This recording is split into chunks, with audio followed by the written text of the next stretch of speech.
Terra Benedicta, a Duna mentének áldott földje.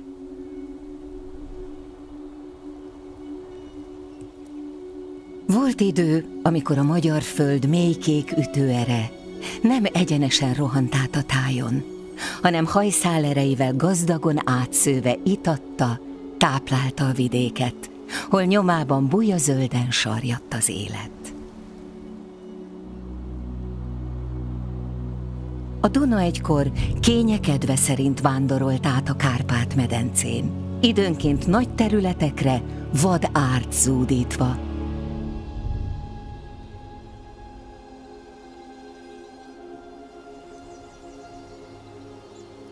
A zabolátlan vizekkel együtt élt a középkori ember.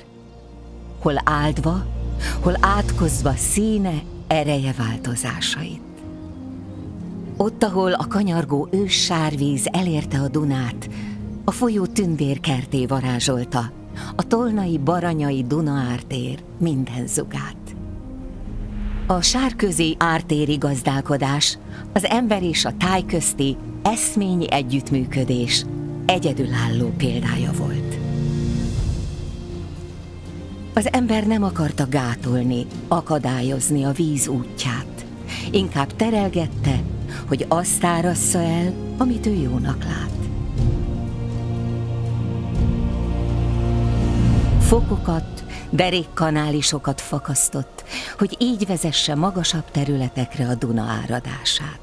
Gondozta, dédelgette, tisztította az árkokat, így mikor az árvíz elvonulni készült, a víz szabadon szaladt vissza a fokokon át a főmedrébe. Míg az áradás ideje alatt a víz a földet áztatta, nem pusztította ki a füveket s fákat. Miután levonult, helyén dúsfüvű légeterdők borultak virágba.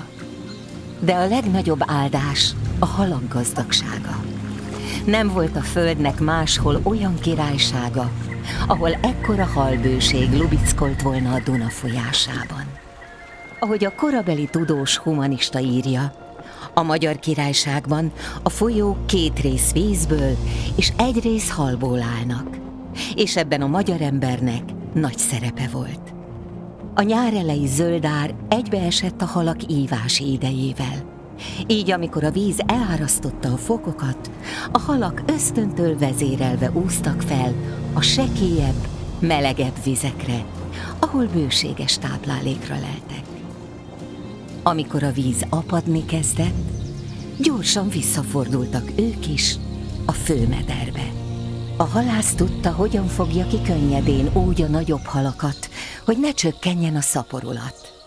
Vesszőből font rekeszeket tett a fokok tövébe, amit nyitva tartott, mikor jött az ár, s lezárta, mikor levonult, így ejtve rabul csak a nagyobb halakat.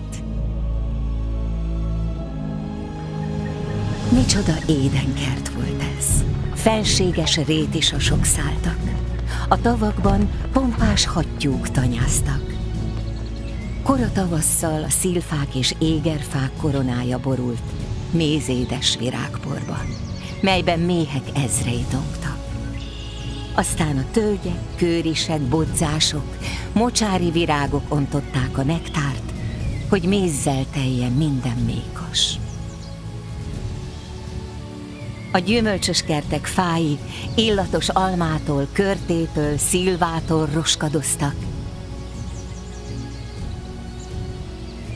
Az ember együtt lélegzett a tájjal.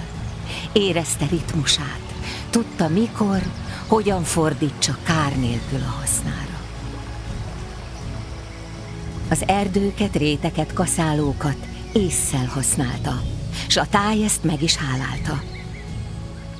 Az ártéri erdők tölgyesei közt disznókat makkoltattak, és ahogy a sárközi népdalban hangzik, a térdigérő gyönyörű mezőben nemes marhák híztak.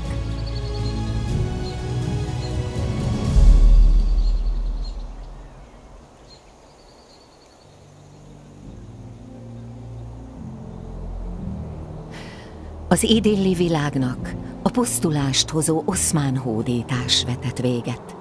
s bár az elvadult vízivilág menedéket nyújtott a magyar népnek, a Sárköz-területe a háborús időkben teljesen elvadult. Óriási részeket borítottak mocsaras, lápos ingoványok. A 18. század elején, az oszmán hódoltság korának lezárulta után az országot újjá kellett építeni. A magyar föld Habsburg uralkodóinak igényei a gabonatermőföldek területeinek kiterjesztését követelték.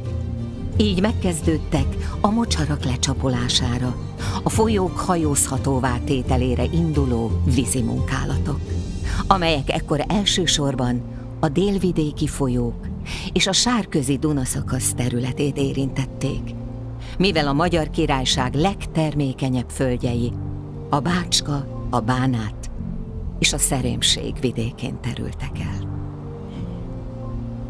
Ezek a vízimunkálatok az ártéri gazdálkodás végleges megszűnését eredményezték. A fokokat, csatornákat betemették, és gátakkal a Dunát egy főmederbe terelték. Az áldott föld virágkorának egy fejezete lezárult, de talán lesz még idő, mikor ember és táj újra egymásba karolva teremti meg az eszményi együttműködést.